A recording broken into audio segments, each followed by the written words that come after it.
Hey, ladies and gents. This week, we're going to learn about linear perspective.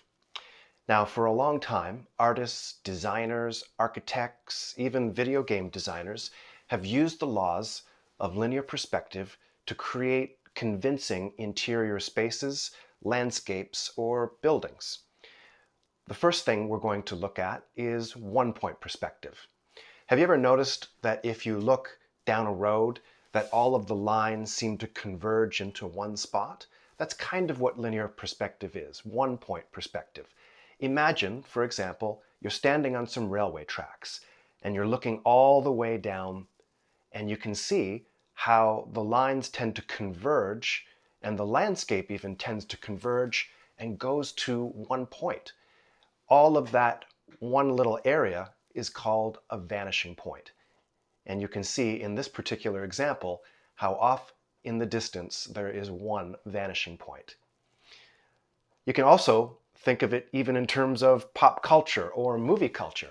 Think about in Star Wars Episode 4, and the X-Wing fighters are going into the Death Star on their attack run, and they're going through that trench. Well, the laws of one-point linear perspective are at work there too. All of the diagonal lines inside that Death Star trench are all pointing to one spot in the horizon line. And even, I guess you could say, the parts of the window on the Imperial TIE fighter are also pointing to one single vanishing point. So let's try this together and practice one-point perspective. Grab a blank piece of paper, we'll go landscape orientation, and grab a ruler, pencil, eraser if you got one. If you've got a fine tip black marker, that's great, but you don't have to have it.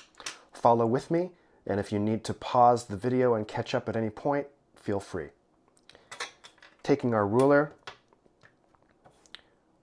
we're going to draw what's called a horizon line halfway through the page. Try to keep the ruler as parallel as you can to the top of the page. Don't worry if it's off by a tiny bit.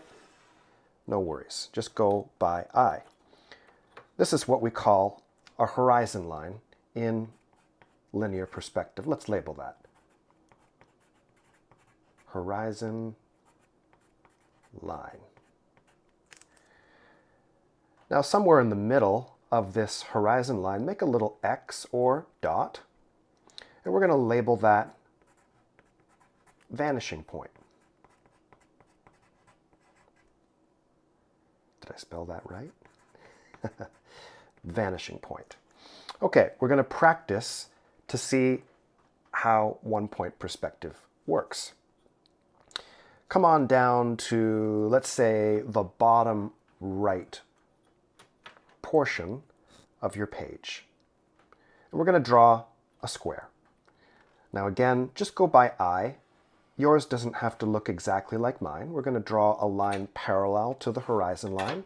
We're going to draw a square, a rectangle, whatever. We're going to try to keep the lines at 90 degrees.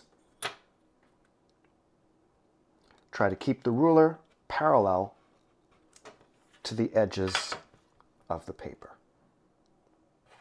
Kind of like that, or something like that.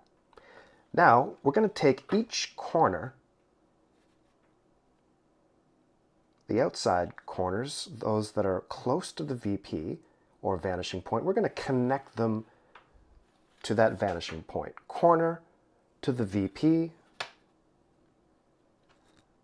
corner of the square to the VP, and then this last corner over here to our VP. Now, to finish off a cube that's following the laws of one-point perspective, we're going to draw horizontal and vertical lines. In this case, I'm going to make a vertical line on the end of where I want my imaginary cube to be, and this line is parallel to this line. Then I'm going to finish it off and draw a parallel line here to finish it off. This line is parallel to this one.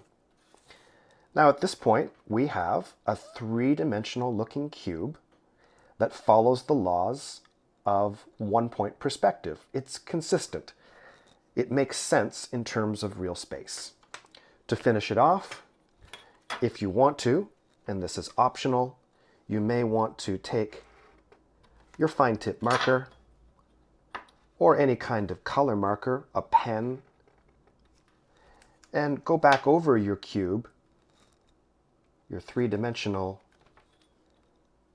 one-point perspective cube, and allow the three-dimensional form to stand out. If you want, you can erase the guidelines, but you don't need to.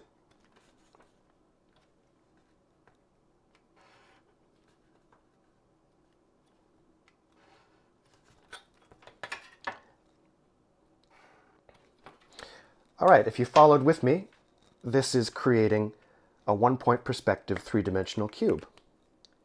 Now I'd like you to practice a couple more of your own. Like this, try 3 or 4. Try different points above and below the horizon line. And again, if you want to, you can take your fine tip marker and outline the edges so that you can see the three-dimensional cube more clearly. Once you've got this finished, you're ready to move on to the next assignment called Three-Dimensional One-Point Perspective Space Invader. So check that out and give it a try.